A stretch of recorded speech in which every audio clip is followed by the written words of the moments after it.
इतिहास इस बात का गवाह है कि द्वितीय विश्व युद्ध के बाद विश्व में बहुत बड़ा बदलाव आया। एक नया वर्ल्ड ऑर्डर जिसमें हम सब लोग जी रहे हैं। मैं साफ देख रहा हूं कि कोरोना काल के बाद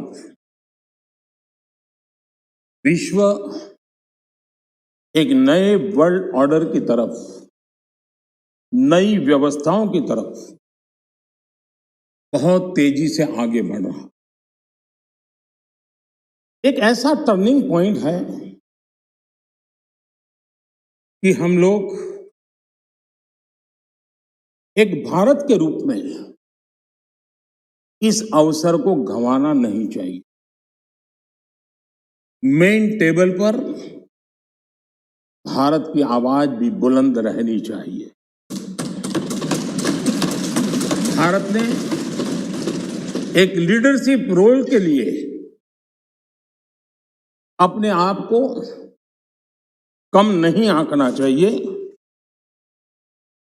और इस परिप्रेक्ष्य में आजादी का अमृत महोत्सव, आजादी के 75 साल अपने आप में एक प्रेरक अवसर है।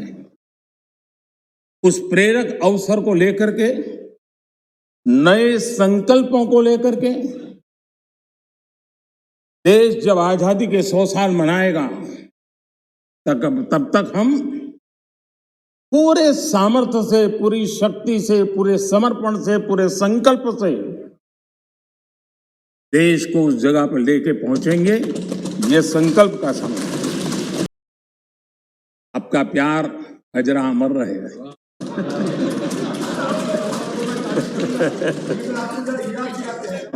दादा को बीच बीच में मौका देना चाहिए, क्योंकि दादा उम्र के इस पड़ाव में भी बचपना का मजा लेते रहते हैं।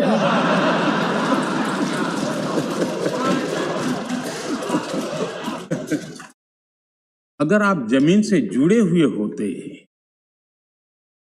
अगर आप जनता के बीच में रहते होते, तो जरूर ये चीजें नजर आती, दिखाई देता।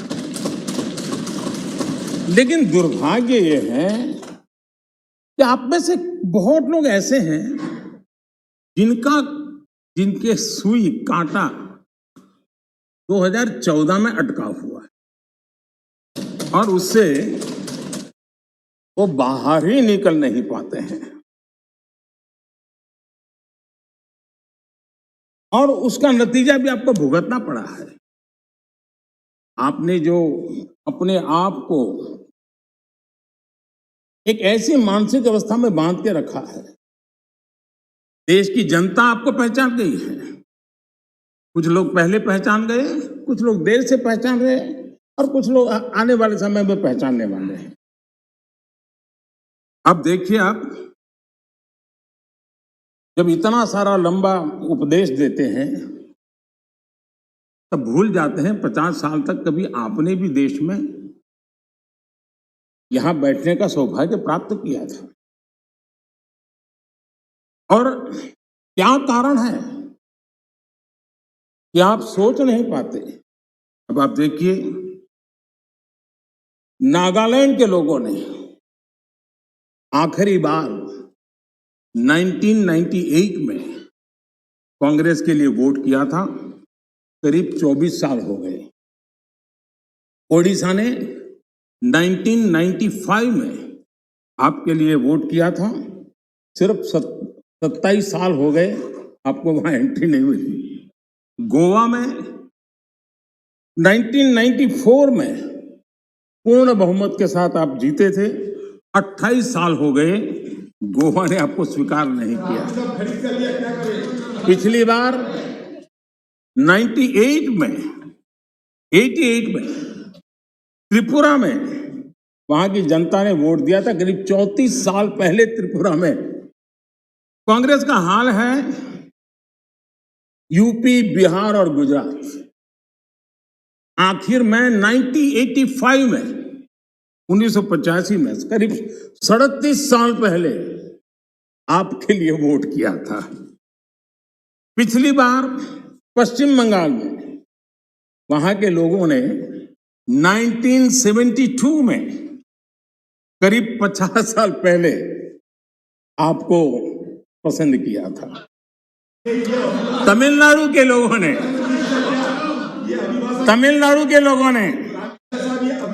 प्लीज तमिलनाडु, मैं इसके लिए सहमत हूं। कागज लेके बाद में बोल लेना। अगर आप उस मर्यादा का पालन करते और इस जगह का उपयोग न करते, और बड़ा दुर्भाग्य है देश का कि सदन जैसी पवित्र जगह देश के लिए काम आनी चाहिए, उसको दल के लिए काम में लेने का जो प्रयास हो रहा है, और उसके कारण जवाब देना हमारी मजबूरी बन जाती है।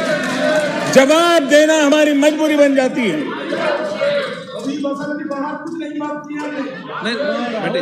माननीय अध्यक्ष जी, तमिलनाडु आखिर में 1962 में, यानी करीब 60 साल पहले आपको मौका मिला था। तेलंगाना बनाने का श्रेय लेते हैं, लेकिन तेलंगाना बनने के बाद भी वहां की जनता ने आपको स्वीकार नहीं किया। झारखंड का जन्म हुआ, 20 साल हो गए, पूर्ण रूप से कांग्रेस को स्वीकारते नहीं है, पिछले दरवाजे से वो घुसने का प्रयास करते। माननीय अध्यक्ष जी,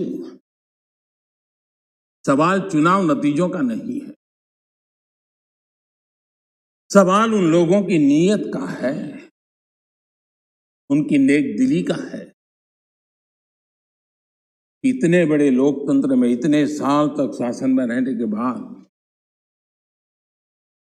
देश की जनता हमेशा हमेशा के लिए उनको क्यों नकार रही है, और जहां भी ठीक से लोगों ने राह पकड़ ली, दोबारा आपको प्रवेश करने नहीं दिया है।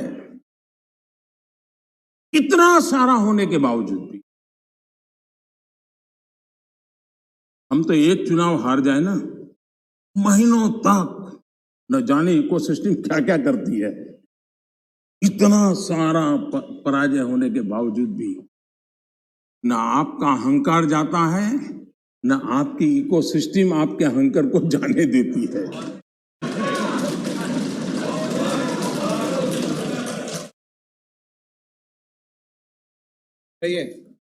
इस बार अधीर रंजन जी बहुत सारे शेर सुना रहे थे। चलिए मौका मैं भी ले लूं। और जब अहंकार की बात मैं कर रहा हूं, तब तो मुझे कहना ही पड़ेगा, वो जब दिन को रात कहें तो तुरंत मान जाओ, वो जब दिन को रात कहें तो तुरंत मान जाओ, नहीं मानोगे तो वो दिन में नकाब ओढ़ लेंगे।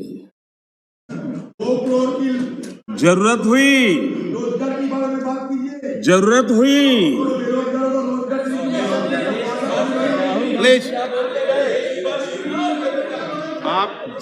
हुई तो हकीकत को थोड़ा बहुत मरोड़ लेंगे। वो मगरूर है, खुद की समझ पर बेइंतहा। उन्हें आईना मत दिखाओ, इन्हें आईना मत दिखाओ, वो आईने को भी तोड़ देंगे।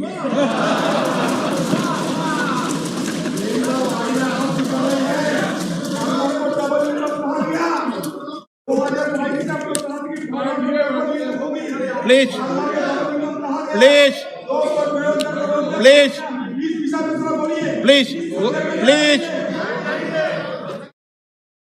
आदरणीय अध्यक्ष जी, आजादी का अमृत महोत्सव, आजादी के 75 वर्ष में आज देश आजादी का अमृत महोत्सव मना रहा है और देश अमृत काल में प्रवेश कर रहा है। आजादी की इस लड़ाई में जिन जिन लोगों ने योगदान किया, वो किसी दल के थे या नहीं थे, इन सब से परे उठ करके देश के लिए जीने मरने वाले लोग, देश के लिए जवानी खपाने वाले लोग, ये हर किसी को स्मरण करने का, पुण्य स्मरण करने का अवसर है और उनके सपनों को याद करते हुए कुछ संकल्प लेने का अवसर है। आदरणीय अध्यक्ष जी, हम सब संस्कार से, स्वभाव से, व्यवस्था से लोकतंत्र के प्रतिबद्ध लोग हैं और आज से नहीं, सदियों से हैं। लेकिन ये भी सही है, आलोचना ये जीवंत लोकतंत्र का एक आभूषण है, लेकिन अंध विरोध ये लोकतंत्र का अनादर है। सबका प्रयास, इस भावना से भारत ने जो कुछ हासिल किया है, अच्छा होता उसे खुले मन से स्वीकार किया गया होता, उसका स्वागत किया होता, उसका गौरवगान करते। बीते 2 सालों में 100 साल का सबसे बड़ा वैश्विक महामारी का संकट पूरी दुनिया की मानव जात झेल रही है।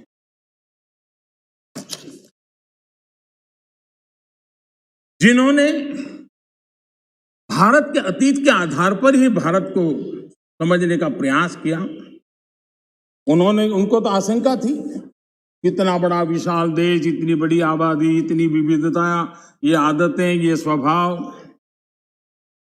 शायद ये भारत इतनी बड़ी लड़ाई नहीं लड़ पाएगा, भारत अपने आप को बचा नहीं पाएगा, यही उनकी सोच थी।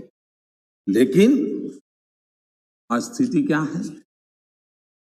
मेड इन इंडिया कोविड टीके, कोविड वैक्सीन दुनिया में सबसे प्रभावी है। आज भारत 100% पहली डोज इस लक्ष्य को के निकट करीब करीब पहुंच रहा है और लगभग 80% सेकंड डोज उसका पड़ाव भी पूरा कर लिया है।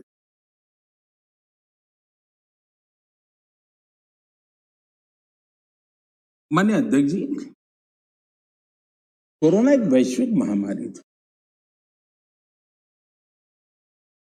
लेकिन उसे भी दलगत राजनीति के लिए उपयोग में लाया जाए, क्या ये मानवता के लिए अच्छा है? भारत जैसे, आपको मैं मौका दूं, प्लीज प्लीज। माननीय अध्यक्ष जी, मैंने अधीर रंजन जी आपको पर्याप्त समय, माननीय अध्यक्ष जी,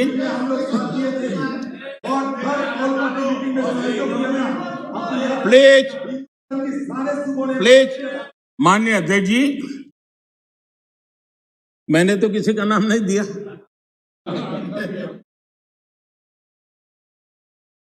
कोई भी टोपी पहन लेने की क्या जरूरत है जी? अरे क्यों? लेकिन जब आप खड़े ही हो गए तो अब मैं नाम दे करके बोलना चाहता हूं।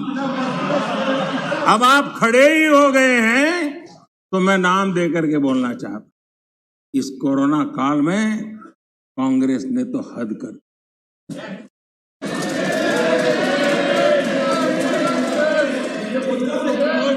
पहली लहर के दौरान, मौका दूंगा आपको, प्लीज। माननीय अध्यक्ष जी, अभी तो मैंने सिर्फ इतना का हद कर दी। प्लीज। पहली लहर के दौरान आपको मैंने देश जब पर्याप्त अवसर दिया था, लॉकडाउन का पालन कर रहा था, जब WHO दुनिया भर के लोगों को सलाह देता था। सारे हेल्थ एक्सपर्ट कह रहे थे कि जो जहां है वहीं पर रुके। सारी दुनिया में यह संदेश दिया जाता था, क्योंकि मनुष्य जहां जाएगा, अगर वो कोरोना से संक्रमित है तो कोरोना साथ ले जाएगा। तब कांग्रेस के लोगों ने क्या किया? मुंबई के रेलवे स्टेशन पर खड़े रह करके मुंबई छोड़कर जाने के लिए प्रोत्साहित करने के लिए मुंबई में श्रमिकों को टिकट दिया गया, मुफ्त में टिकट दिया गया। लोगों को प्रेरित किया गया कि जाओ महाराष्ट्र में हमारे पर जो बोझ है वो जरा कम हो, और जाओ, तुम उत्तर प्रदेश के हो, तुम बिहार के हो, जाओ वहां कोरोना फैलाओ। आपने ये बहुत बड़ा पाप किया। अफरा तफरी का माहौल खड़ा कर दिया।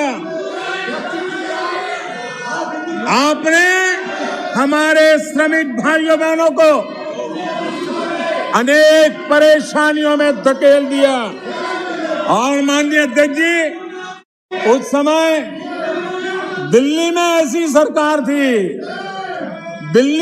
सरकार थी जो है, उस सरकार ने तो जीप पर माइक बांध करके दिल्ली की झुग्गी झोपड़ी में गाड़ी घुमा करके लोगों को कहा संकट बड़ा है, भागो, गांव जाओ, घर जाओ।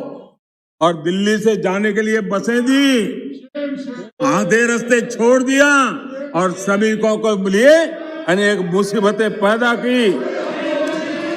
और उसका कारण हुआ कि यूपी में, उत्तराखंड में, पंजाब में जिस कोरोना की इतनी गति नहीं थी, इतनी तीव्रता नहीं थी, इस पाप के कारण कोरोना ने वहां भी अपनी लपेट में ले लिया। माननीय अध्यक्ष जी, ये कैसी राजनीति है? मानव जात पर संकट के समय ये कैसी राजनीति है? ये दलगत राजनीति कब तक चलेगी? आदरणीय अध्यक्ष जी, कांग्रेस के इस आचरण से सिर्फ मैं ही नहीं, पूरा देश अचंभित है। 2 साल से देश 100 साल के सबसे बड़े संकट से मुकाबला जूझ कर रहा है। कुछ लोगों ने जिस प्रकार का व्यवहार किया, देश उससे सोच में पड़ गया है। क्या ये देश आपका नहीं है? क्या ये देश के लोग आपके नहीं हैं? क्या उनके सुख दुख आपके नहीं हैं?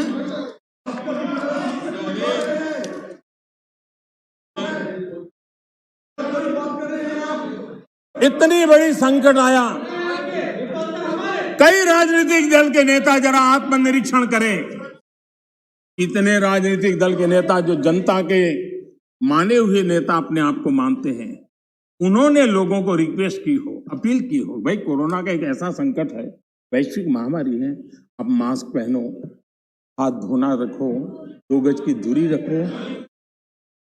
कितने नेता हैं? क्या ये बार बार देश की जनता को अगर कहते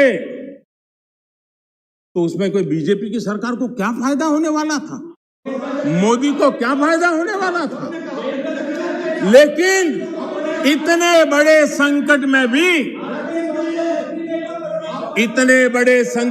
भी इतना सा पवित्र काम करने से भी चूक गए। इसलिए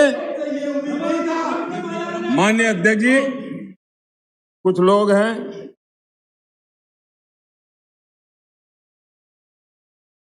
उनको ये इंतजार था कि कोरोना वायरस मोदी की छवि को चपेट में ले लेगा। बहुत इंतजार किया और कोरोना ने भी आपके धैर्य की बड़ी कसौटी की है।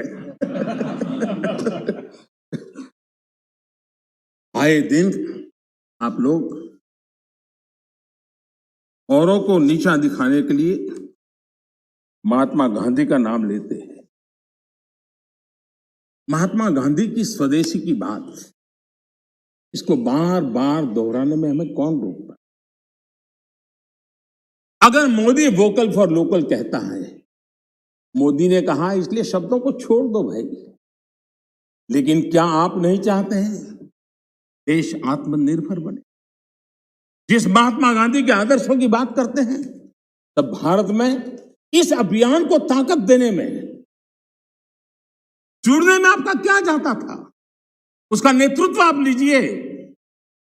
महात्मा गांधी जी के स्वदेश के निर्णय को आगे बढ़ाइए, देश का भला होगा। और हो सकता है हाँ,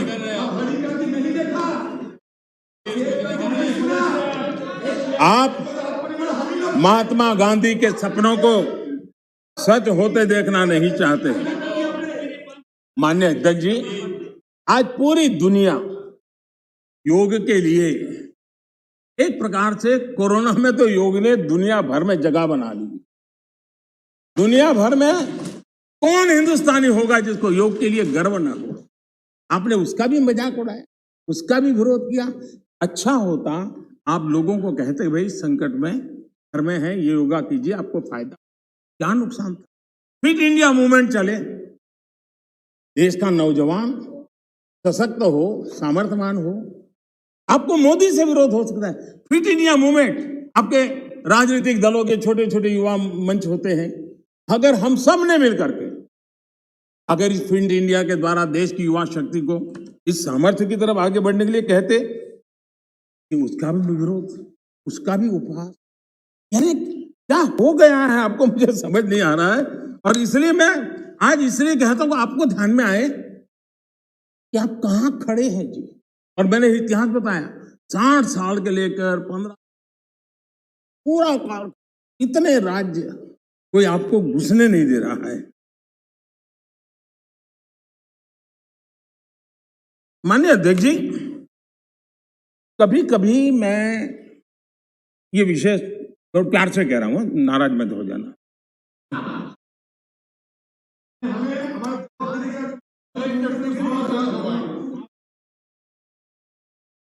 मुझे कभी कभी माननीय अध्यक्ष जी ये विचार आता है, उनके बयानों से, उनके कार्यक्रमों से, उनके कर्तृत्व से, जिस प्रकार से आप बोलते हैं, जिस प्रकार से मुद्दों से जुड़ते हैं, ऐसा लगता है कि आपने मन बना लिया है कि 100 साल तक सत्ता में नहीं आना है।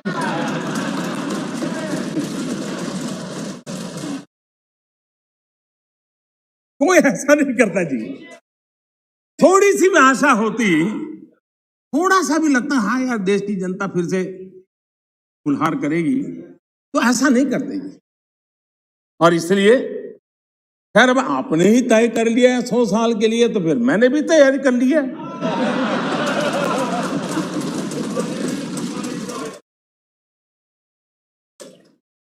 माननीय अध्यक्ष जी,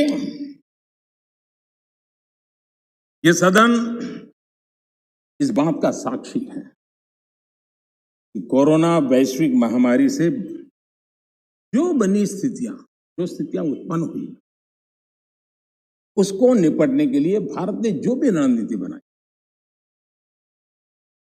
उसको लेकर के डे वन से क्या क्या नहीं कहा, किसने क्या बोला, आज वो खुद देखेंगे तो उनको हैरानी हो जाएगी, ऐसा कैसे बुलवा लिया, किसने बुलवा लिया, पता नहीं क्या बोल दिए हम लोग।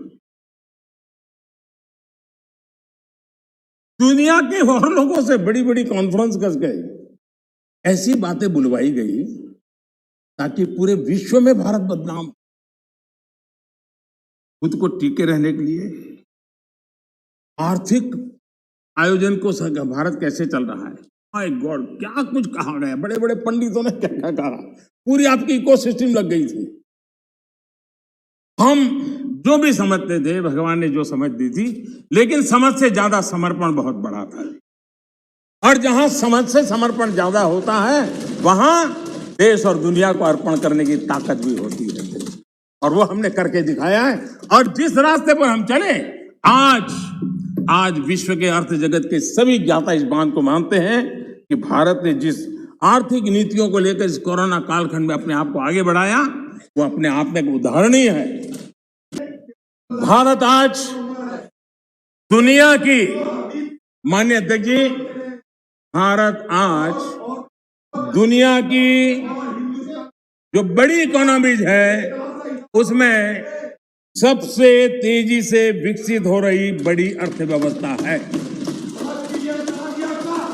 माननीय अध्यक्ष जी, इस कोरोना कालखंड में भी हमारे किसानों ने रिकॉर्ड पैदावार की, सरकार ने रिकॉर्ड खरीदी की। दुनिया के अनेक देशों में जहां खाने का संकट पैदा हुआ, और आपको पता होगा 100 साल पहले जो आपदा आई थी, उसके जो रिपोर्ट है उसमें ये बात कही गई है कि बीमारी से मरने वालों की जैसी तादाद है, वैसी भूख से मरने वालों की भी बड़ी तादाद। 100 साल पहले की रिपोर्ट में इस देश ने किसी को भूख से मरने नहीं दिया। 80 करोड़ से अधिक देशवासियों को मुफ्त राशन उपलब्ध कराया, और आज भी करा रहे हैं। अध्यक्ष जी, हमारा total export historically highest record पर है, और ये कोरोना काल में है। कृषि एक्सपोर्ट ऐतिहासिक रूप से टॉप पर पहुंचा। सॉफ्टवेयर एक्सपोर्ट नई ऊंचाई तरफ बढ़ रहा है। मोबाइल फोन एक्सपोर्ट्स अभूतपूर्व वृद्धि हुई है। डिफेंस एक्सपोर्ट, कईयों को परेशानी हो रही है। ये आत्मनिर्भर भारत का कमाल है कि आज देश डिफेंस एक्सपोर्ट में भी अपनी एक पहचान बना रहा है। एफडीआई और एफपीआई, माननीय अध्यक्ष जी, थोड़ी बहुत टोका टोकी तो आवश्यक होती है, जरा गर्मी रहती है, लेकिन जब सीमा के बाहर जाता है तो जरा लगता है कि हमारे साथी ऐसे हैं। माननीय अध्यक्ष जी, उनकी पार्टी के एक एमपी ने चर्चा की शुरुआत की थी, और यहां से कुछ छोटा मोटा नोकझोंक चल रहा था, और मैं मेरे कमरे से स्क्रीन पे देख रहा था कि हमारे मंत्री प्रहलाद जी पीछे गए, सबको रोका, और वहां से चैलेंज आई कि अगर हमें रोकोगे तो तुम्हारे नेता का ये हाल करेंगे। क्या इसी का ये हो रहा है क्या? माननीय अध्यक्ष जी, माननीय अध्यक्ष जी,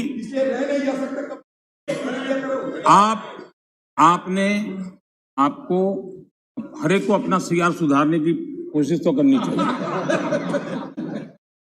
और मैं मानता हूं जितना किया है उससे आपका सीआर ठीक हो गया है। जिन लोगों को रजिस्टर करना है, आपके इस पराक्रम को कर लिया है जी, ज्यादा क्यों कर रहे हो? इस सत्र में तो कोई आपको नहीं निकालेगा, विश्वास करो। इस सत्र में आपको कोई निकालने का नहीं, मैं आपको गारंटी देता हूं।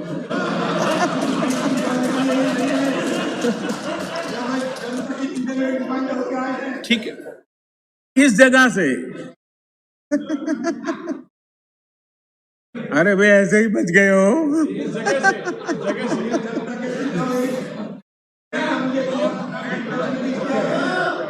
माननीय अध्यक्ष जी, एफडीआई और एफपीआई का रिकॉर्ड निवेश आज भारत में हो रहा है। रिन्यूएबल एनर्जी के क्षेत्र में आज हिंदुस्तान दुनिया के टॉप 5 कंट्रीज में है। माननीय अध्यक्ष जी, ये सब इसलिए संभव हुआ है कि कोरोना काल में इतना बड़ा संकट सामने होने के बावजूद भी अपने कर्तव्य को निभाते हुए इस संकट के काल में देश को बचाना है तो रिफॉर्म जरूरी थी।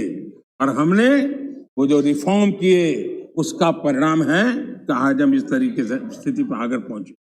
माननीय अध्यक्ष जी, माननीय एमएसएमई सदस्य प्लीज सहित आप बैठिए। हर उद्योग को गलत तरीका है आपका। जरूरी सपोर्ट दी, बैठिए, ऐसे नहीं चलेगा। नियमों को, प्रक्रियाओं को सरल किया। आत्मनिर्भर भारत का जो मिशन है उसको हमने चरितार्थ करने के लिए भरपूर कोशिश की। ये सारी उपलब्धियां ऐसे हालत में देश ने हासिल की है जब अंतर्राष्ट्रीय स्तर पर आर्थिक जगत में बहुत बड़ी उथल पाथल आज भी चल रही है। सप्लाई चेन पूरी तरह चरमरा गई है। लॉजिस्टिक सपोर्ट में अनेक संकट पैदा हुए हैं। दुनिया में सप्लाई चेन की वजह से केमिकल फर्टिलाइजर पर कितना बड़ा संकट आया है और भारत आयात करने पर डिपेंडेंट है। कितना बड़ा आर्थिक बोझ देश पर आया है। पूरी विश्व में हालत पैदा हुई है, लेकिन भारत ने किसानों को इस पीड़ा झेलने के लिए मजबूर नहीं किया। भारत ने वो सारा बोझ देश ने अपने कंधों पर उठाया और किसान को ट्रांसफर नहीं होने दिया है। भारत ने फर्टिलाइजर की सप्लाई को भी निरंतर जारी रखा है। कोरोना के संकट काल में भारत ने अपनी खेती को, अपने छोटे किसानों को संकट से बाहर निकालने के लिए बड़े फैसले लिए। मैं कभी कभी सोचता हूं,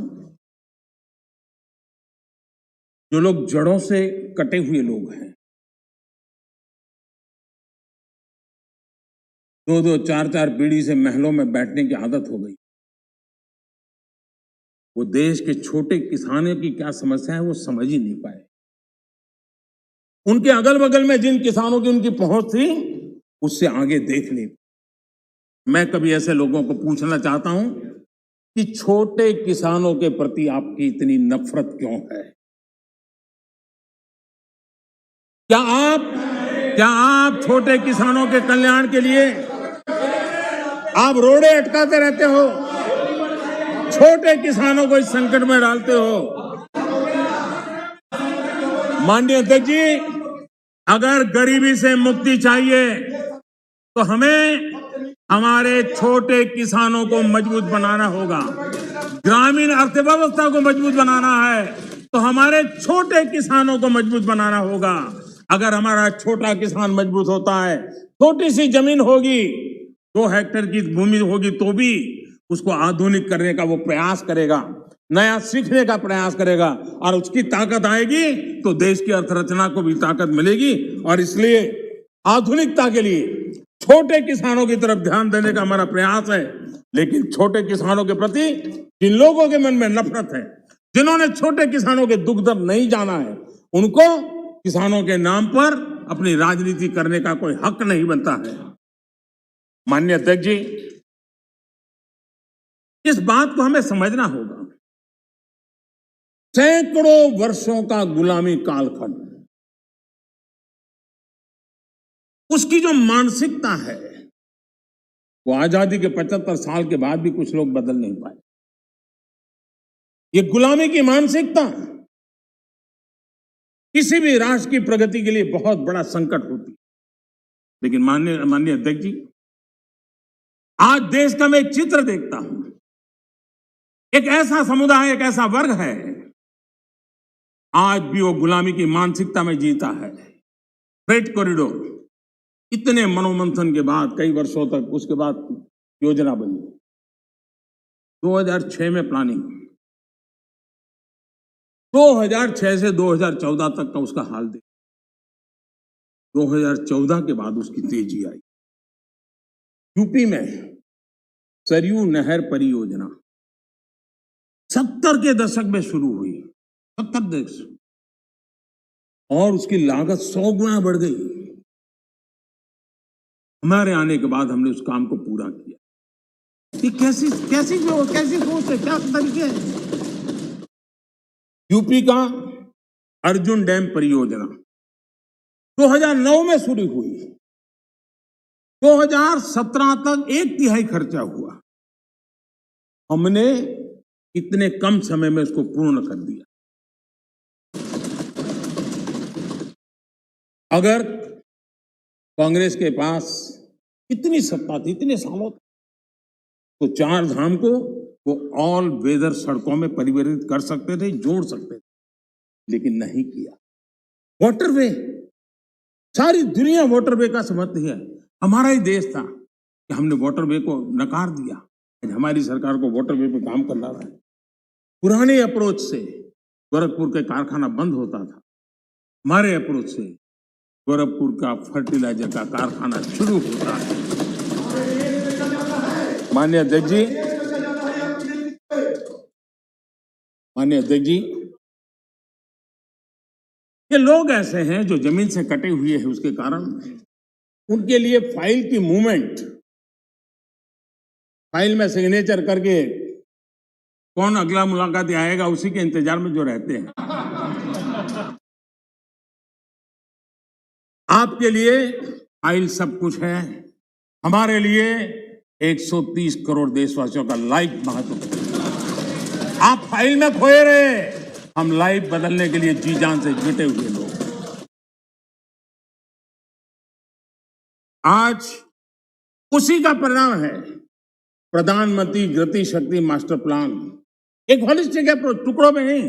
एक आधा काम वहां आ रहा है, रोड बन रहा है, फिर बिजली वाला आकर के खुदाई करता है, वो ठीक होता है, फिर पानी वाला आकर के खुदाई करता है। तो सारी समस्याओं से बाहर आकर के हमने डिस्ट्रिक्ट लेवल तक गति शक्ति मास्टर प्लान की दिशा में हम काम कर रहे हैं। उसी प्रकार से हमारा देश की विशेषता को देखते हुए मल्टी मॉडल ट्रांसपोर्ट सिस्टम, उस पर हम बड़ा जोर दे रहे हैं और कनेक्टिविटी पर इसके का आधार पर हम जोर दे रहे हैं। आजादी के बाद सबसे तेज गति से ग्रामीण सड़कें कहीं बन रही है तो इस 5 साल के कालखंड में बनी है। माननीय अध्यक्ष जी, अपने छोटे उद्योगों को सुरक्षित करने के लिए, एमएसएमई के लिए सरकार ने इस कोरोना के विकट कालखंड में 3 लाख करोड़ रुपए की विशेष योजना भी शुरू की है और उसका लाभ हमारे एमएसएमई सेक्टर को मिला है। और इसका बहुत बढ़िया स्टडी एसबीआई ने किया है। एसबीआई का स्टडी कहता है कि 13.5 लाख एमएसएमईज इस योजना के कारण बर्बाद होने से बच गए हैं। एसबीआई का स्टडी कहता है 1.5 करोड़ नौकरियां बची हैं और करीब 14% एमएसएमई लोन्स के कारण एनपीए होने की जो संभावना थी उससे बच गए हैं। माननीय अध्यक्ष जी, जो सदस्य जमीन पर जाते हैं वो इसके प्रभाव को देख सकते हैं। विपक्ष के भी कई साथी मुझे मिलते हैं, कहते हैं कि साहब ये इस योजना ने बहुत बड़ा लाभ किया है, एमएसएमई सेक्टर को इस संकट की घड़ी में बहुत बड़ा सहारा दिया है। माननीय अध्यक्ष जी, उसी प्रकार से मुद्रा योजना कितनी सफल रही है, हमारी माताएं बहनें कितनी उस क्षेत्र में आई है। लाखों लोग बिना गारंटी बैंक से लोन लेकर के आज अपना स्वरोजगार की दिशा में आगे बढ़े और खुद तो करते हैं, 1-2 लोगों को रोजगार भी देते हैं। स्वनिधि योजना, स्ट्रीट वेंडर्स, कभी हमने सोचा नहीं, पहली बार आजादी के बाद स्ट्रीट वेंडर्स और बैंक के अंदर से लोन मिल रहा है और हमारा स्ट्रीट वेंडर डिजिटल ट्रांजैक्शन कर रहा है और करोड़ों श्रमिकों को लाभ मिल रहा है। हमने गरीब श्रमिकों के लिए 2 लाख करोड़ रुपए से ज्यादा खर्च किए। आत्मनिर्भर भारत रोजगार योजना के तहत हजारों लाभार्थियों के खाते में हमने सीधे पैसे ट्रांसफर किए। माननीय अध्यक्ष जी, इंडस्ट्री को गति देने बेहतर इंफ्रास्ट्रक्चर की बहुत जरूरत होती। पीएम गति शक्ति नेशनल प्लान मास्टर प्लान ये हमारे लॉजिस्टिक कॉस्ट को बहुत कम करेगा। उसके कारण देश में भी माल सस्ते में पहुंच पाएगा और एक्सपोर्ट करने वाले लोग भी दुनिया के साथ कंपटीशन कर पाएंगे और इसलिए पीएम गति शक्ति प्लान आने वाले दिनों में बहुत लाभकारक होने वाला है। माननीय अध्यक्ष जी, सरकार ने एक और बड़ा काम किया, नए क्षेत्रों को, एंटरप्रेन्योर्स को, उसके लिए हमने ओपन कर दिया। आत्मनिर्भर भारत योजना के तहत स्पेस, डिफेंस, ड्रोन्स, माइनिंग को प्राइवेट सेक्टर को आज देश के विकास में भागीदार बनने के लिए हमने निमंत्रित किया है। देश में एंटरप्रेन्योर्स के लिए बेहतर माहौल बनाने के लिए सिंपल टैक्स सिस्टम की शुरुआत, हजारों कंप्लायंसेस हमारे देश में आदत ऐसी हुई, हर डिपार्टमेंट ये लाओ, ये कागज लाओ, वो नाम लाओ, वो सारा करीब 25,000 कंप्लायंसेस हमने खत्म। आज मैं तो राज्यों से भी आग्रह करूंगा कि वे भी ढूंढ कैसे कंप्लायंसेस खत्म करें। देश के नागरिकों को परेशानी हो रही है, उसको समझे हम लोग। आज देश में इस प्रकार के बैरियर्स हटाए जा रहे हैं। डोमेस्टिक इंडस्ट्री को लेवल प्ले फील्ड देने के लिए एक के बाद एक कदम हम उठाते जा रहे हैं। माननीय अध्यक्ष जी, आज देश उस पुरानी अवधारणा से बाहर निकल रहा है। हमारे देश में सोच बन गई है कि सरकार ही भाग्य विधाता है, तुम्हें सरकार पर ही निर्भर रहना पड़ेगा, तुम्हारी आशा अपेक्षाएं कोई पूरी नहीं कर सकता है, सरकार ही करेगी, सब कुछ सरकार देगी। ये हम लोगों ने इतना ईगो पाल के रखा था और उसके कारण देश के सामर्थ्य को भी चोट पहुंची है। और इसलिए सामान्य युवा के सपने, युवा कौशल, उसके रास्ते हम नए सिरे से सोचना शुरू किया। सब कुछ सरकार करती है ऐसा नहीं है, देशवासियों की ताकत अनेक गुना ज्यादा होती है। वो सामर्थ्य के साथ अगर संकल्प के साथ जुड़ जाते हैं तो परिणाम मिलता है। अब देखिए 2014 के पहले हमारे देश में सिर्फ 500 स्टार्टअप थे। जब अवसर दिया जाता है देश के नौजवानों को तो क्या परिणाम आता है। इन 7 साल में 2014 के पहले 500 स्टार्टअप, इस 7 साल में 60,000 स्टार्टअप इस देश में काम कर रहे हैं। ये मेरे देश के युवाओं की ताकत है और उसमें यूनिकॉर्न बन रहे हैं। और एक एक यूनिकॉर्न यानी हजारों करोड़ की उसकी वैल्यू तय हो जाती है। माननीय अध्यक्ष जी, और बहुत ही कम समय में भारत के यूनिकॉर्न सेंचुरी बनाने की दिशा में आगे बढ़ रहे हैं। ये बहुत बड़ा अचीवमेंट। हजारों करोड़ की कंपनी बनने में पहले दशकों लग जाते थे। आज हमारे नौजवानों की ताकत है, सरकार की नीतियों के कारण साल 2 साल के अंदर हजारों करोड़ के कारोबार को उनके आसपास वो देख पा रहे हैं।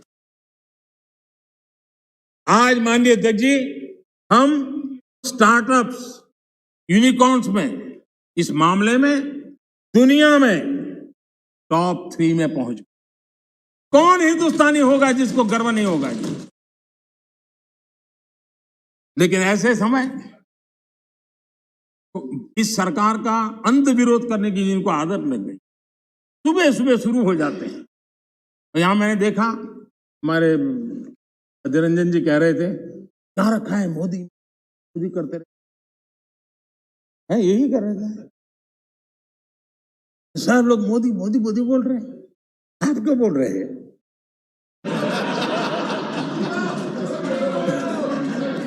आप लोग सुबह होते ही शुरू हो जाते हैं। एक पल आप लोग एक पल मोदी के बिना नहीं बिता सकते। अरे मोदी तो आपकी प्राण शक्ति है। कुछ लोग देश के नौजवानों को, देश के एंटरप्रेन्योर्स को, देश के वेल्थ क्रिएटर्स को, उनको डराने में आनंद आता है, उनको भयभीत करने में आनंद आता है, उनको गुमराह करने में आनंद आता है। देश का नौजवान उनकी बातें सुन नहीं रहा है, इसके कारण देश आगे बढ़ रहा है। माननीय अध्यक्ष जी, आज जो यूनिकॉर्न है यही उसमें से कुछ मल्टीनेशनल कंपनियां बनने का सामर्थ्य रखती। लेकिन कांग्रेस में ऐसे लोग बैठे हैं जो कहते हैं, जो हमारे उद्यमी हैं उनके लिए कहते हैं, और आपको भी जानकर के आश्चर्य होगा, क्या कहते हैं वो कहते हैं ये उद्यमी लोग कोरोना वायरस का वेरिएंट, आइए क्या हो गया है हमारे देश के उद्यमी, ये कोरोना वायरस के वेरिएंट है क्या? हम क्या बोल रहे हैं, किसके लिए बोल रहे हैं? कोई जरा आपके अंदर बैठे तो जरा बोलो तो सही, ये क्या हो रहा है? पार्टी का नुकसान हो रहा है, कांग्रेस पार्टी का नुकसान हो रहा है।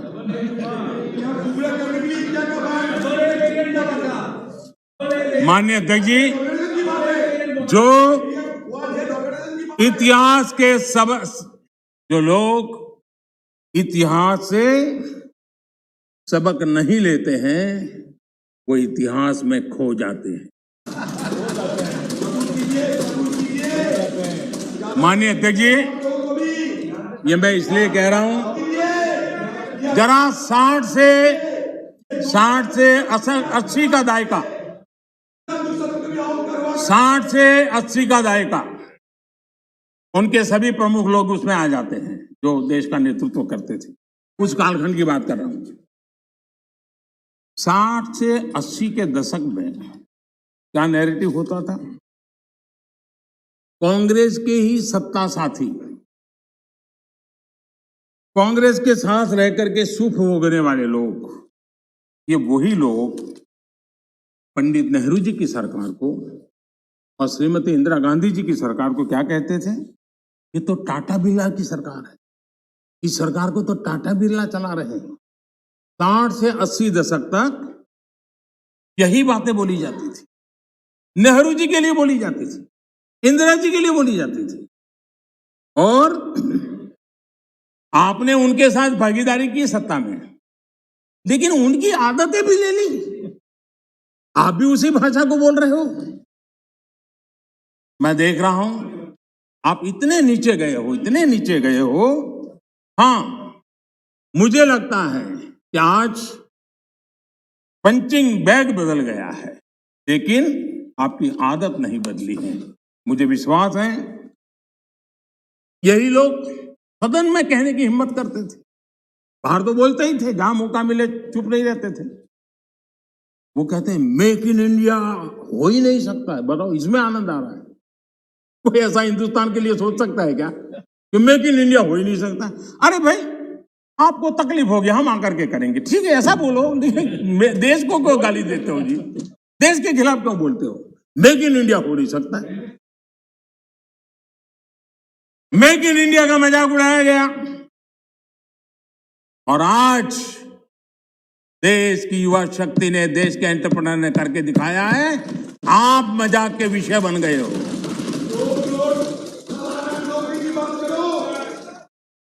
और मेक इन इंडिया की सफलता आप लोगों को कितना दर्द दे रही है, ये मैं भली भांति समझ पा रहा हूं।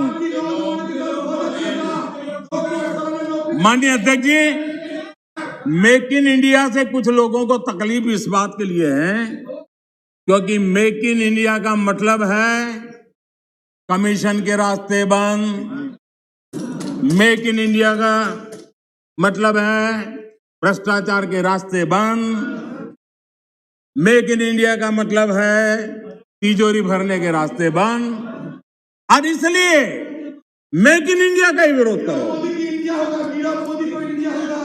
भारत के लोगों के सामर्थ्य को नजरअंदाज करने का पाप, देश के लघु उद्यमियों के सामर्थ्य का अपमान, देश के युवाओं का अपमान, देश की इनोवेटिव क्षमता का अपमान। माननीय अध्यक्ष जी, देश में इस प्रकार का नकारात्मकता का, निराशा का वातावरण, खुद निराश हैं, खुद सफल नहीं हो पा रहे हैं, इसलिए देश को असफल होने करने के जो खेल चल रहे हैं उसके खिलाफ देश का नौजवान बहुत जाग चुका है, जागरूक हो चुका है। माननीय अध्यक्ष जी, पहले जो सरकार चलाते थे, जो जिन्होंने 50 साल तक देश की सरकारें चलाई, मेक इन इंडिया को लेकर उनका क्या रवैया था? सिर्फ डिफेंस सेक्टर को हम देखें तो सारी बातें समझ आती थी, वो क्या करते थे, कैसे करते थे, क्यों करते थे, किसके लिए करते थे। पहले सालों में क्या होता था, नए इक्विपमेंट खरीदने के लिए प्रोसेस चलती थी, सालों तक चलती थी, और जब फाइनल निर्णय होता था तब वो चीज पुरानी हो जाती थी। बताइए देश का क्या बना, आउट ऑफ डेट हो जाती थी और हम पैसे देते थे। हमने इन सारी प्रोसेस को सिंप्लीफाई किया। सालों से पेंडिंग डिफेंस सेक्टर के जो इश्यू थे उसको हमने निपटाने का प्रयास किया। पहले किसी भी आधुनिक प्लेटफॉर्म या इक्विपमेंट के लिए हमें दूसरे देशों की तरफ देखना पड़ता था। जरूरत के समय आपाधापी में आयुध खरीदा जाता था, ये लाओ वो लाओ, कौन पूछता है भाई, हो जाए। यहां तक कि स्पेयर पार्ट्स के लिए भी हम अन्य देशों पर निर्भर रहे हैं। दूसरों पर निर्भर होकर इस देश की सुरक्षा निश्चित नहीं कर सकते। हमारे पास यूनिक व्यवस्था होनी चाहिए, हमारी अपनी व्यवस्था होनी चाहिए। रक्षा क्षेत्र में आत्मनिर्भर होना ये राष्ट्र सेवा का भी एक बहुत बड़ा काम है, और जो मैं देश के नौजवानों को भी आह्वान करता हूं कि आप अपने कैरियर में इस क्षेत्र को चुनिए। हम ताकत के साथ खड़े होंगे। माननीय अध्यक्ष जी, इस बजट में भी हमने ज्यादा से ज्यादा रक्षा उपकरण भारत में ही बनाएंगे, भारतीय कंपनियों से ही खरीदेंगे, ये बजट में प्रावधान किया। बाहर से लाने के रास्तों बंद करने की दिशा में हम कदम बढ़ाए। हमारी सेनाओं की जरूरत पूरी होने के अलावा हम एक बड़े डिफेंस एक्सपोर्टर बनने का सपना लेकर के चल रहे हैं, और मुझे विश्वास है ये संकल्प भी पूरा होगा। मैं जानता हूं कि रक्षा सौदों में कितनी बड़ी ताकतें पहले अच्छों को खरीद लेती थी। ऐसी ताकतों को मोदी ने चुनौती दी, और इसलिए मोदी पर उनकी नाराजगी नहीं, गुस्सा होना भी बहुत स्वाभाविक है, और उनका गुस्सा प्रकट भी होता रहता है। माननीय अध्यक्ष जी,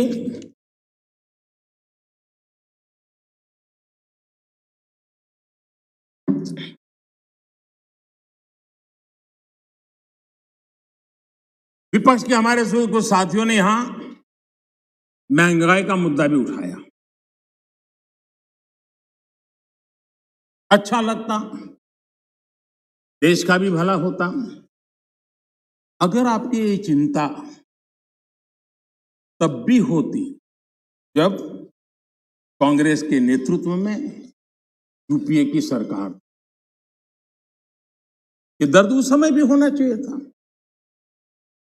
आप शायद भूल गए हैं, मैं जरा आपको याद दिलाना चाहता। कांग्रेस सरकार के आखिरी 5 सालों में लगभग पूरे कार्यकाल में देश को डबल डिजिट महंगाई की मार झेलनी पड़ी थी। हमारे आने से पहले ये स्थिति थी। कांग्रेस की नीतियां ऐसी थी कि सरकार खुद मानने लगी थी कि महंगाई उसके नियंत्रण से बाहर है। 2011 में तत्कालीन वित्त मंत्री जी ने लोगों से बेशर्मी के साथ कह दिया था कि महंगाई कम करने के लिए किसी अलादीन के जादू की उम्मीद न करें। ये आपके नेताओं की असंवेदनशीलता। हमारे चिदंबरम जी, जो कि इन दिनों इकोनॉमी पर अखबारों में लेख लिखते हैं, जब सरकार में थे तब क्या कहते थे?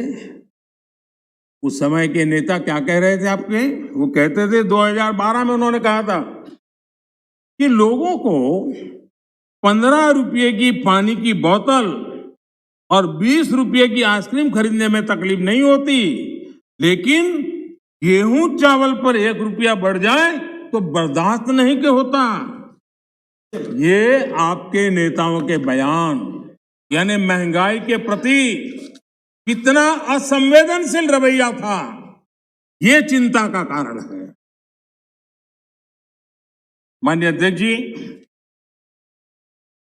महंगाई देश के सामान्य मानवी से सीधा जुड़ा हुआ मुद्दा है और हमारी सरकार ने, एनडीए सरकार ने पहले दिन से सतर्क और संवेदनशील रह करके इस मसले को बारीकाई से हैंडल करने का प्रयास किया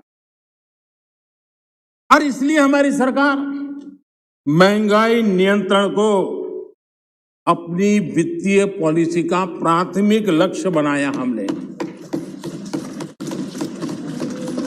माननीय अध्यक्ष जी, 100 साल में आई इतनी बड़ी महामारी के इस कालखंड में भी हमने प्रयास किया कि महंगाई और जरूरी चीजों की कीमत आसमान न छुए।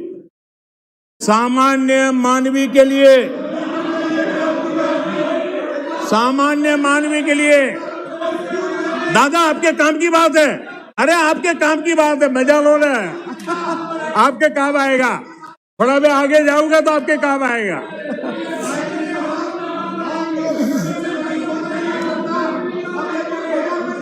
माननीय अध्यक्ष जी, महंगाई और जरूरी चीजों की कीमत आसमान न छुए।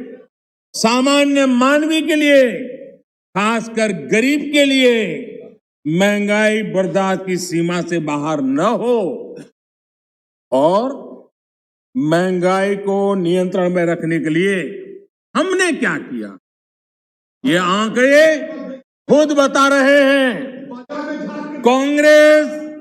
कांग्रेस के जहां महंगाई दर डबल डिजिट में थी, 10% से ज्यादा थी, वहीं 2014 से 2020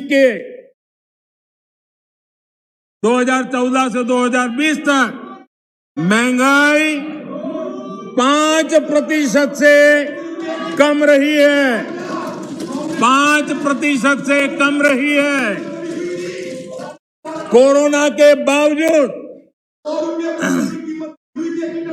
आपको मैं बोलने देना चाहता हूं तो क्या आगे आपकी मजा होने वाली है, जरा इंतजार करो, आ रहा हूं।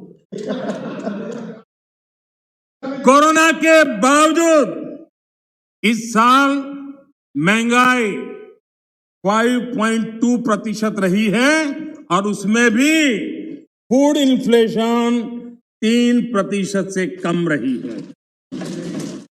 आप अपने समय में वैश्विक परिस्थितियों की दुहाई देकर पल्ला झाड़ लेते थे, वैसे महंगाई पर कांग्रेस के राज में पंडित नेहरू जी ने लाल किले से क्या कहा, वो जरा आपको मैं बताना चाहता।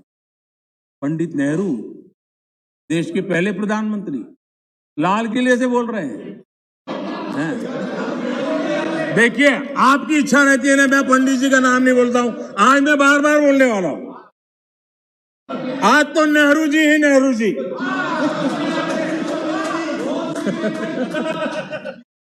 मजा लीजिए आज। आपके नेता कहेंगे मजा आ गया।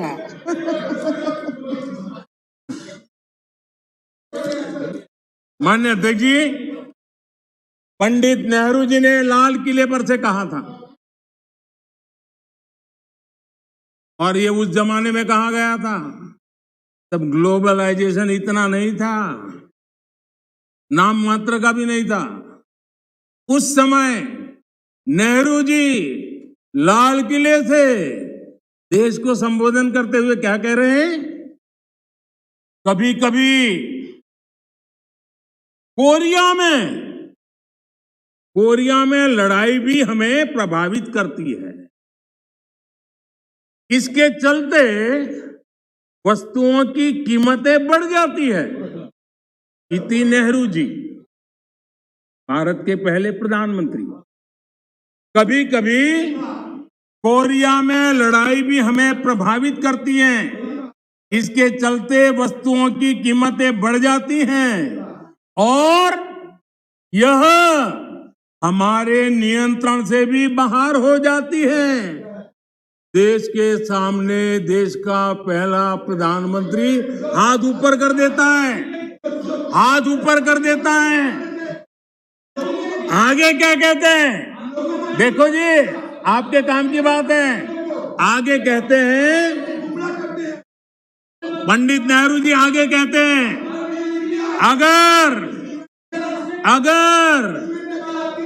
अगर अमेरिका में भी कुछ हो जाता है तो इसका असर भी वस्तुओं की कीमत पर पड़ता है।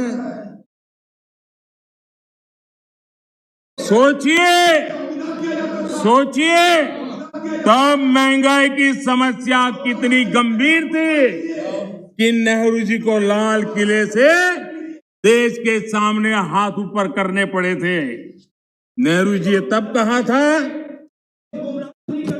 माननीय अध्यक्ष जी, अगर कांग्रेस सरकार आज सत्ता में होती, क्या देश का नसीब है? देश बच गया। लेकिन आज अगर आप होते तो महंगाई कोरोना के खाते में जमा करके गाड़ करके निकल जाते आप लोग। लेकिन हम बड़ी संवेदनशीलता के साथ इस समस्या को महत्वपूर्ण समझ करके उसके समाधान के लिए पूरी ताकत से काम कर रहे हैं। आज दुनिया में अमेरिका और OECD जैसे देशों में, अमेरिका और OECD देशों में महंगाई 7% है, करीब 7%। लेकिन माननीय अध्यक्ष जी, हम किसी पर ठीकरा फोड़ करके भाग जाने वालों में से नहीं है। हम ईमानदारी से प्रयास करने वालों में लोग हैं, जिम्मेवारी के साथ देशवासियों के साथ खड़े रहने वाले लोग हैं। माननीय अध्यक्ष जी, इस सदन में गरीबी कम करने के भी बड़े बड़े आंकड़े दिए गए, लेकिन एक बात भूल गए,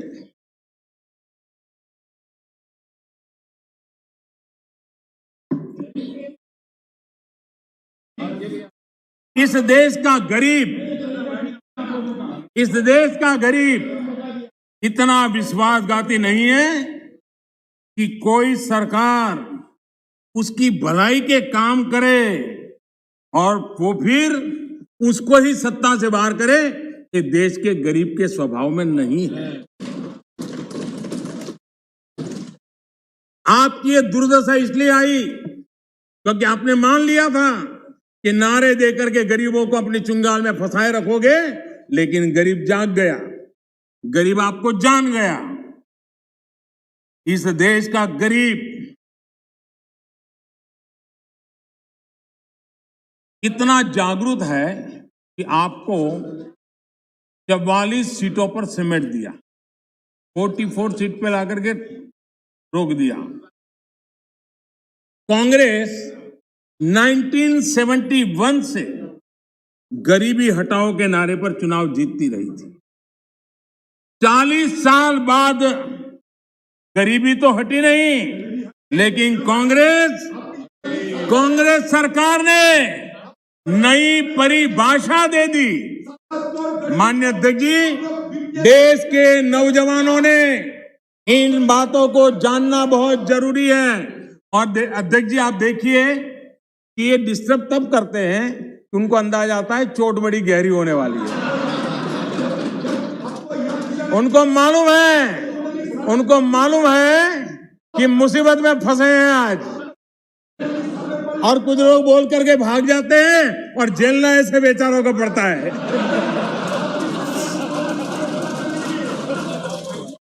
माननीय अध्यक्ष जी,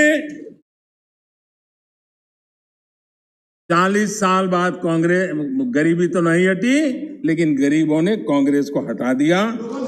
और कांग्रेस ने क्या किया, माननीय अध्यक्ष जी, कांग्रेस ने गरीबी की परिभाषा बदल दी। 2013 में एक ही झटके में उन्होंने कागज पे कमाल करके 17 करोड़ गरीब लोगों को अमीर बना दिया। ये कैसे हुआ, इसकी सच्चाई देश के युवाओं को पता होना चाहिए। मैं आपको उदाहरण देता हूं। आपको मालूम है, हमारे देश में पहले रेलवे में first class, second class, third class होता। जो फर्स्ट क्लास होता था, एक लाइन लिखी रहती थी दरवाजे के बाजूगल में, सेकंड क्लास में 2 लिखी रहती थी, थर्ड क्लास में 3। इनको लगा ये थर्ड क्लास वाला जरा मैसेज ठीक नहीं है, तो उन्होंने एक लाइन निकाल दी। ये इनके तरीके ऐसे ही हैं, और उनको लगता है कि वो गरीबी हट गई, और उन्होंने सारे उसके बेसिक नॉर्म्स बदल करके कह दिया 17 करोड़ गरीब नहीं गिने जाएंगे। इस प्रकार से आंकड़े बदलने का काम वो करते रहे हैं। माननीय अध्यक्ष जी,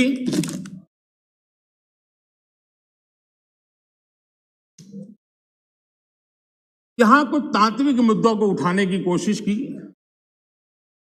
मैंने तो समझने की बहुत कोशिश की,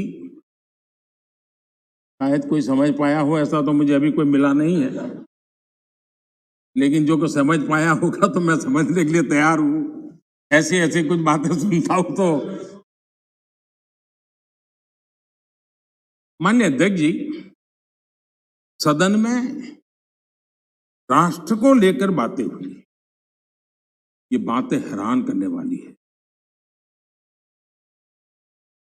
मैं मेरी बात रखने से पहले एक बात दोहराना चाहता हूं, और मैं कोट कर रहा हूं। यह जानकारी बेहद हैरत में डालने वाली है कि बंगाली, मराठे, गुजराती, तमिल, आंध्र, उड़िया, असमी, कन्नड़, मलयाली, सिंधी, पंजाबी, पठान, कश्मीरी, राजपूत और हिंदुस्तानी भाषा भाषी जनता से बसा हुआ विशाल मध्य भाग कैसे सैकड़ों वर्षों से अपनी अलग पहचान बनाए हैं। इसके बावजूद इन सबके गुण दोष कमोबेश एक से हैं। इसकी जानकारी पुरानी परंपरा और अभिलेखों से मिलती है। साथ ही इस पूरे दौरान वे स्पष्ट रूप से ऐसे भारतीय बने रहे जिनकी राष्ट्रीय विरासत एक ही थी और उनकी नैतिक और मानसिक विशेषताएं भी समान थी। एक कोटेशन है। अध्यक्ष महोदय, हम भारतीयों की इस विशेषता को बताते हुए इस कोटेशन में 2 शब्द गौर करने वाले हैं। राष्ट्रीय विरासत, और ये कोट पंडित नेहरू जी का है। ये बात कही थी नेहरू जी ने, और अपनी किताब भारत की खोज में है। हमारी राष्ट्रीय विरासत एक है, हमारे नैतिक और मानसिक विशेषताएं एक है। क्या बिना राष्ट्र के ये संभव है? इस सदन का ये कहकर भी अपमान किया गया कि हमारे संविधान में राष्ट्र शब्द नहीं आता।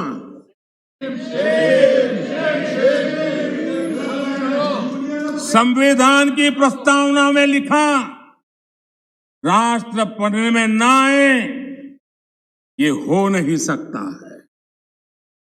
कांग्रेस ये अपमान क्यों कर रही है, मैं इस पर विस्तार से अपनी बात रखूंगा। माननीय अध्यक्ष जी, राष्ट्र कोई सत्ता या सरकार की व्यवस्था नहीं है। माननीय अध्यक्ष जी, हमारे लिए राष्ट्र एक जीवित आत्मा है।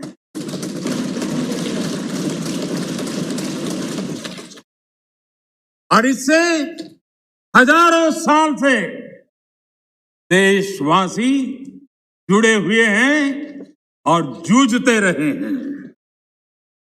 हमारे यहां विष्णु पुराण में कहा गया है, ये किसी भाजपा वाले ने नहीं लिखा है, विष्णु पुराण में कहा गया है, उत्तरम यत् समुद्रस्य हिमाद्रश्च दक्षिणम वर्ष तद भारतम नाम भारती यत्र संतति ही। यानी समुद्र के उत्तर में और हिमालय के दक्षिण में जो देश है उसे भारत कहते हैं तथा उनकी संतानों को भारती कहते हैं।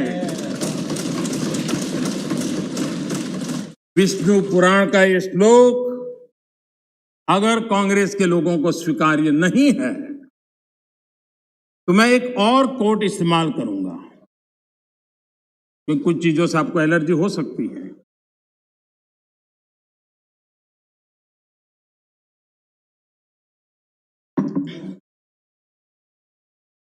मैं कोट कह रहा हूं, एक क्षण आता है मगर इतिहास में विरल ही आता है जब हम पुराने से बाहर निकलकर नए युग में कदम रखते हैं। जब एक युग समाप्त हो जाता है, जब एक देश की लंबे समय से दबी हुई आत्मा मुक्त होती है। ये भी नेहरू जी के ही बोल है। आखिर किस नेशन की बात नेहरू जी कर रहे थे जी? ये नेहरू जी कह रहे हैं। और माननीय अध्यक्ष जी, यहां तमिल सेंटिमेंट को आग लगाने की भारी कोशिश की गई। राजनीति के लिए कांग्रेस की जो परंपरा अंग्रेजों के विरासत में आई दिखती है, तोड़ो तोड़ो तोड़ो और राज करो, तोड़ो और राज करो, बांटो और राज करो। लेकिन मैं आज तमिल भाषा के महाकवि माननीय अध्यक्ष जी, तमिल भाषा के महाकवि और स्वतंत्र सेनानी आदरणीय सुब्रमण्यम भारती ने जो लिखा था, मैं यहां दोहराना चाहता हूं। तमिल भाषी लोग मुझे क्षमा करें मेरे उच्चारों में कोई गलती हो तो, लेकिन मेरा आदर और मेरी भावना में कोई कमी नहीं है। सुब्रमण्यम भारती जी ने कहा था, मन्नुम इमय मलय एंगल मलय पन्नरुम उपनिट नुलेंगल दुले पार मिसे एधोरु नुल इधु पोले पोन निलोर भारत नांडेगल नाडे पोड रुवोम इक्ते इमक किलेडे। इसका भावार्थ जो उपलब्ध है वो इस तरह का है। सुब्रमण्यम भारती जी कहते हैं, जो उन्होंने तमिल भाषा में कहा है उसको मैं अनुवाद, जो भाव मुझे उपलब्ध हुआ है मैं कह रहा हूं। सम्मानित जो सकल विश्व में, सम्मानित जो सकल विश्व में महिमा जिनकी बहुत रही है, महिमा जिनकी बहुत रही है, अमर ग्रंथ से वे सभी हमारे, अमर ग्रंथ वे सभी हमारे, उपनिषदों का देश यही है। सुब्रमण्यम भारती कह रहे हैं, गाएंगे यस हम सब इसका, गाएंगे यस हम सब इसका, यह है स्वर्णिम देश हमारा, यह है स्वर्णिम देश हमारा। आगे कौन जगत में हमसे, आगे कौन जगत में हमसे, यह है भारत देश हमारा, यह है भारत देश हमारा। ये सुब्रमण्यम भारती जी की कविता का भाव है। ये वो संस्कृति है। और मैं आज तमिल के सब नागरिकों को सैल्यूट करना चाहूंगा। जब हमारे सीडीएस रावत दक्षिण में हेलीकॉप्टर के अकस्मात में उनका निधन हुआ और जब उनका बॉडी तमिलनाडु में हवाई अड्डे की तरफ ले जाने के लिए रास्ते पर गुजर रहा था, मेरे तमिल भाई, मेरी तमिल बहनें लाखों की संख्या में घंटों तक कतार में खड़ी रही थी रोड पर। कोई सूचना नहीं, संदेश नहीं, इंतजार करते खड़ी रही थी। और जब सीडीएस रावत का बॉडी वहां से निकल रहा था, तब हर तमिलवासी गौरव के साथ हाथ ऊपर कर करके आंख में आंसू के साथ कहता था, वीर वणक्कम, वीर वणक्कम, वीर वणक्कम।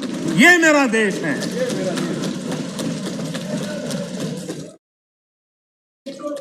लेकिन कांग्रेस को हमेशा से इन बातों से नफरत रही है।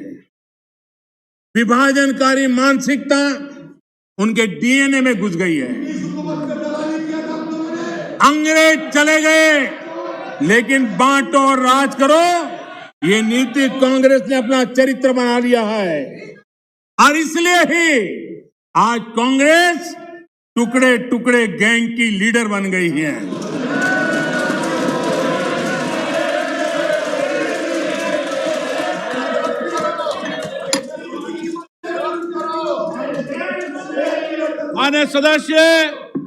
मान्य सदस्य प्लीज, मैंने सभी मान्य सदस्यों को पर्याप्त समय पर्याप्त अवसर दिया था। जब सदन के नेता बोल रहे हैं ये अप्रयादित आचरण आपका ठीक नहीं है, ये सदन की गरिमा नहीं है। जो लोकतंत्र की प्रक्रिया से हमें रोक नहीं पा रहे हैं, वो यहां अनुशासनहीनता करके हमें रोकने की कोशिश कर रहे हैं। लेकिन इसमें भी विफलता मिलेगी, इसमें भी विफलता मिलेगी। माननीय अध्यक्ष महोदय, कांग्रेस पार्टी का सत्ता में आने की इच्छा खत्म हो चुकी है। लेकिन जब कुछ मिलने वाला नहीं है तो कम से कम बिगाड़ तो दो। ये फिलॉसफी पर आज निराशावादी, लेकिन उस मोह में बर्बाद कर करके छोड़ेंगे। इस मोह में देश में वो बीज बो रहे हैं जो अलगाव की जड़ों को मजबूत करने वाले।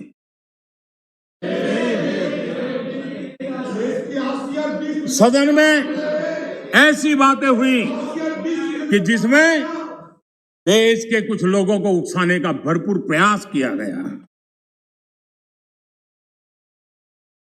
अगर पिछले 7 साल से कांग्रेस के हर कारनामे, हर गतिविधि उसको बारीकी से देखेंगे तो हर चीज को अगर धागे में बांध करके देखेंगे तो इनका गेम प्लान क्या है वो बिल्कुल समझ में आता है। और वो ही मैं आज उनका खुला कर रहा हूं। माननीय अध्यक्ष जी, आपका गेम प्लान कोई भी हो,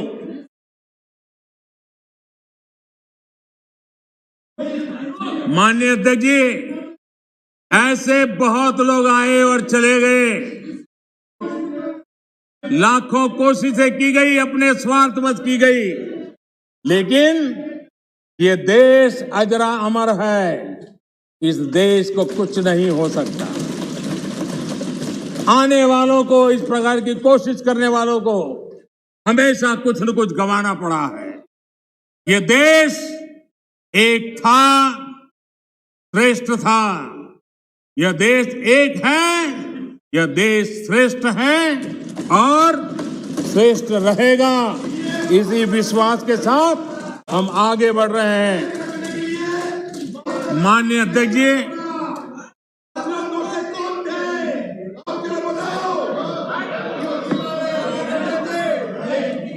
माननीय अध्यक्ष जी,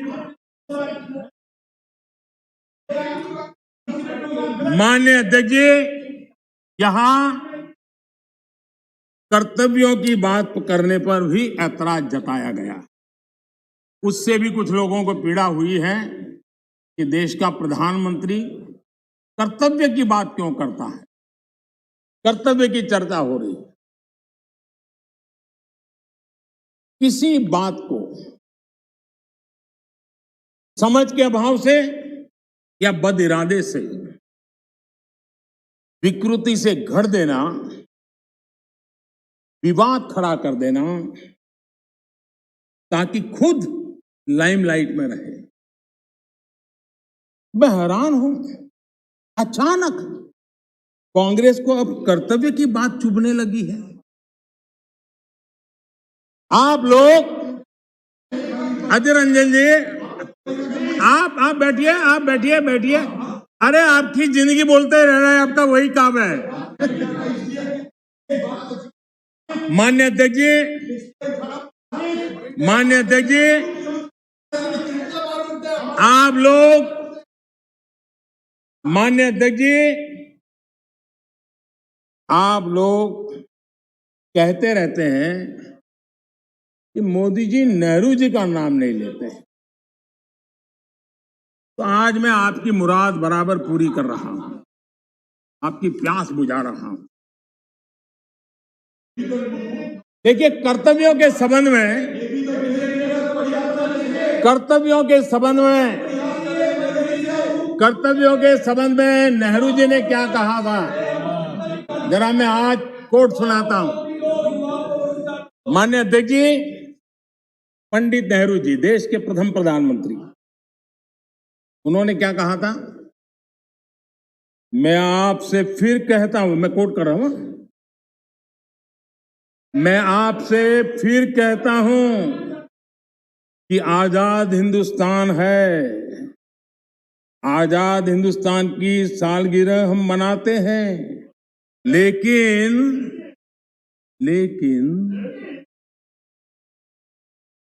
आ गया समझ? सीखो, सीखने में काम आएगा, तैयारी करो।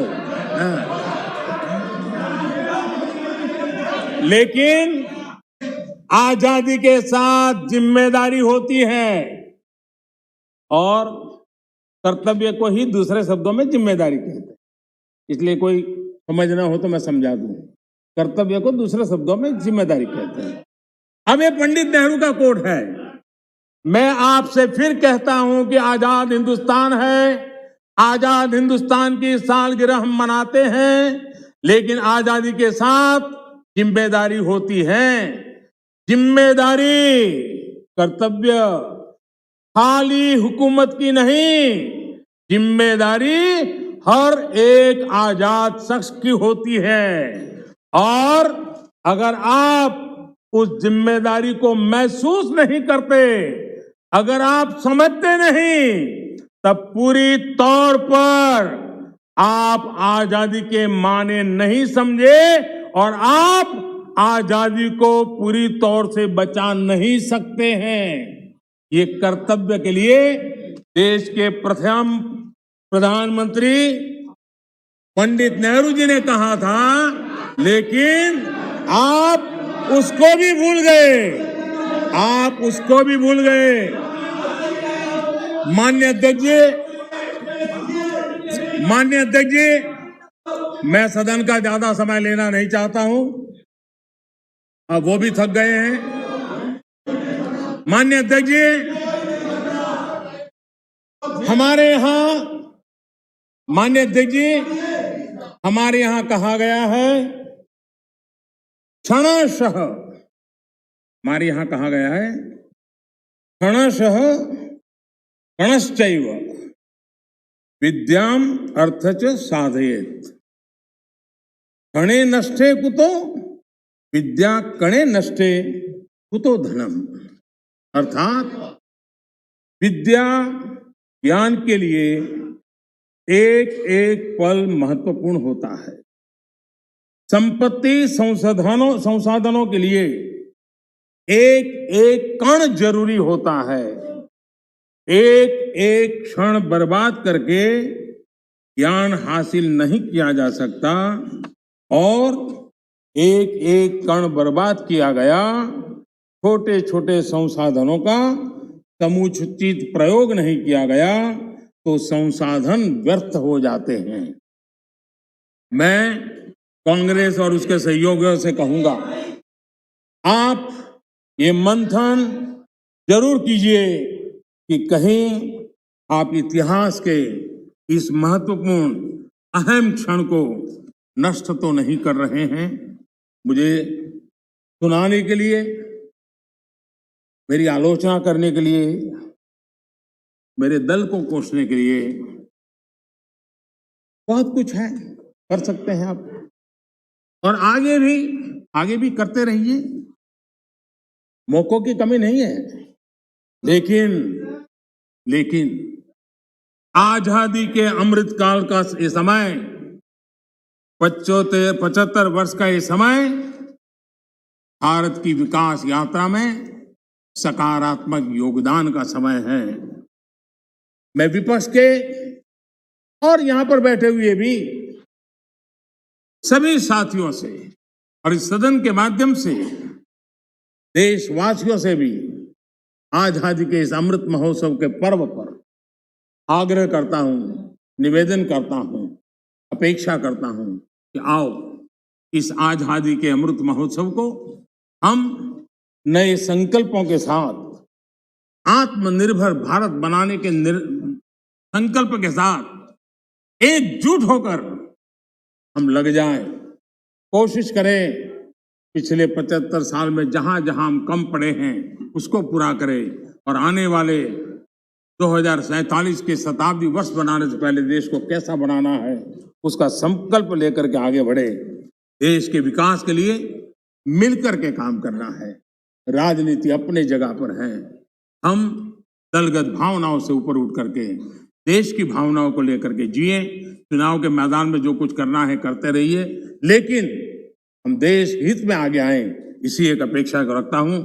आजादी के 100 वर्ष जब होंगे, ऐसे ही सदन में जो लोग बैठे होंगे वो जरूर चर्चा करेंगे कि ऐसी मजबूत नींव पर, ऐसी प्रगति के पर पहुंची हुई 100 साल की उस यात्रा के बाद देश ऐसे लोगों के हाथ में जाए ताकि उनको आगे ले जाने का मन कर दे जाए। हम यही सोचें कि जो समय मिला है उसका हम सदुपयोग करें। हमारे स्वर्णिम भारत के निर्माण में हम कोई कोताही न बरतें, पूरे सामर्थ्य के साथ उसमें काम में लगे। माननीय अध्यक्ष जी, मैं फिर एक बार राष्ट्रपति जी के उद्बोधन को, धन्यवाद प्रस्ताव को अनुमोदन करता हूं और मैं इस सदन में चर्चा में भाग लेने वाले सभी माननीय सांसदों का भी फिर से एक बार धन्यवाद करते हुए, आपने जो अवसर दिया, रोका टोका की कोशिश के बावजूद भी मैंने सभी विषयों को स्पर्श करने का प्रयास किया है। बहुत बहुत धन्यवाद। माननीय सदस्यगण, धन्यवाद प्रस्ताव पर 13 सदस्यों के प्रस्ताव